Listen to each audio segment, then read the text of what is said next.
السلام عليكم. ازيكم؟ ايه الاخبار؟ عاملين ايه؟ يا رب تكونوا بخير وفي احسن حال. حلقه النهارده تعتبر استكمال للحلقه اللي فاتت شويه.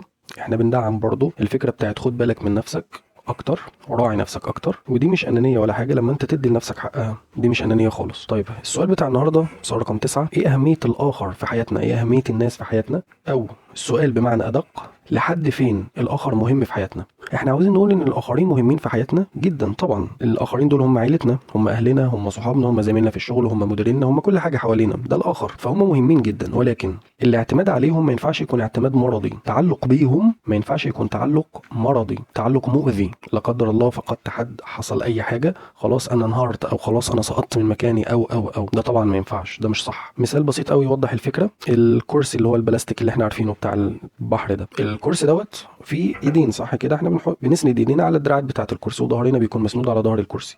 طيب الايدين دول لو اتشالوا هتكون القعده صعبه شويه، بس احنا قاعدين. الظهر ده لو اتشال نفس الكلام، القعده هتكون اصعب شويه، بس احنا قاعدين برضه، احنا ما سقطناش. ما ينفعش بقى الاخر يكون هو المقعد اللي انا قاعد عليه من تحت. المقعد اللي تحتيه دوت لو اتشال انا وقعت خالص على الارض، فما ينفعش دوت يكون الاخر. ده مثال للتشبيه يعني للتبسيط.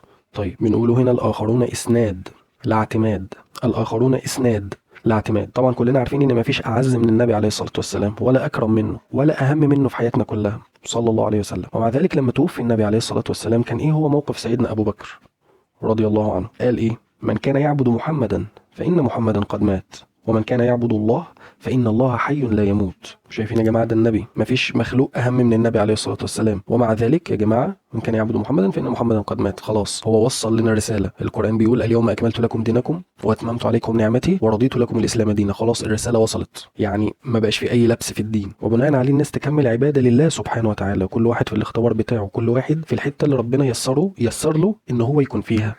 في قاعدة بديهية قد تبدو سخيفة حتى، بتقول الناس ليسوا آلهة. محدش يستحق ان انت تتوتر قدامه، الوحيد الذي يستحق ان تقف متوترا امامه هو الله سبحانه وتعالى. خلي التعظيم لشأن الاخرين له حدود. عندنا هنا جملة بالانجليش جميلة: caring for others doesn't mean putting them first always. Caring also means taking care of your own needs so that you are in a frame of mind to give your best. يعني اهتمامك بالناس واهتمامك باللي حواليك مش معناه دايما ان انت تحطهم اول شيء. برضو الاهتمام معناه ان انت تاخد بالك من احتياجاتك علشان تبقى في حالة كويسة تخليك تدي افضل حاجة عندك. الكلام ده احنا قلناه قبل كده. طيب هنا احنا بنقول لما يكون تركيزك مش على علاقتك بالله، بص بقى الخسارة اللي انت هتخسرها، اما يكون تركيزك مش على علاقتك بربنا وعلاقتك بنفسك، ازاي تحسن نفسك وتطور نفسك وتزكي نفسك، للاسف اوتوماتيك انت التركيز بتاعك هيكون على اللي حواليك. ما هي انت يا علاقتك بربنا وعلاقتك بنفسك في المقام الاول، يا علاقتك بالناس. وقتها بقى تركيزك للاسف هيروح هيتشتت ناحيه الناس، بيفكروا فيا ازاي، ايه نظرتهم عني، ايه الانطباع اللي هم واخدين عني، طب ارضيهم ازاي، طب ازاي اكون حلو في نظرهم، وتبدا تراقب الناس مش تراقب ربنا سبحانه وتعالى. وبالتالي احنا محتاجين هنا حاجتين عشان نخرج من السيركل المؤذيه ديت. محتاجين نرجع بوصلتنا تاني ونتجه لربنا سبحانه وتعالى مش للناس. رقم اتنين: ننزل فورا على ارض الواقع ونشتغل على تحسين عيوبنا، ان احنا نكون افضل. نشتغل، احنا محتاجين we have to work. تمام؟ انت مش مجبور على حد غير والدك ووالدتك في حاله ان عندهم لا قدر الله مرض او عجز يخليهم ما يعرفوش يعيشوا من غيرك او شيء. انت مش مجبور على اي حد تاني، او زوج وزوجه بينكم وبين بعض ارتباط شرعي. غير كده احنا مش مجبرين على حد يا جماعه، ولا حد مجبر علينا. انت تقدر تقلل العلاقه تماما مع اي حد بيأذيك سواء هو حاسس بالاذى ده او لا.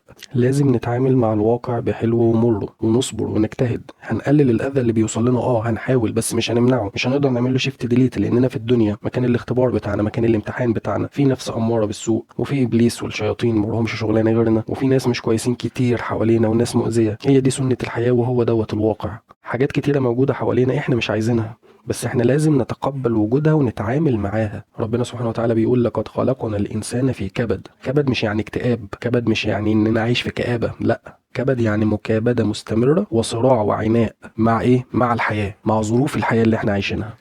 وربنا سبحانه وتعالى هو مش سايبنا يا جماعه. يعني الله سبحانه وتعالى لقد خلقنا الانسان في احسن تقويم وقال ربكم ادعوني استجب لكم، فهو برضه ربنا قريب مننا.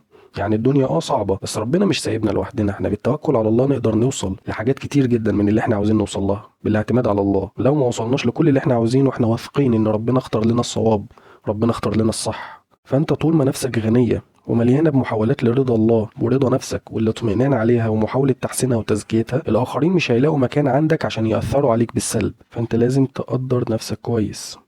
انت هتكون لوحدك وهتتحاسب لوحدك، ويوم القيامه وكلهم ياتيه يوم القيامه ايه فردا، كل واحد هيتحاسب لوحده قدام الله سبحانه وتعالى. الانبياء نفسهم يوم القيامه من هول يوم القيامه هيقولوا نفسي نفسي، ما عدا الرسول عليه الصلاه والسلام هيقول امتي امتي. تمام. فاحنا لازم نعرف قيمه نفسنا كويس، ونقدر نفسنا كويس، ونعرف ان في هدف عظيم من وجودنا على الارض احنا مخلوقين علشانه، ودوت اللي احنا بنسعى ليه على طول.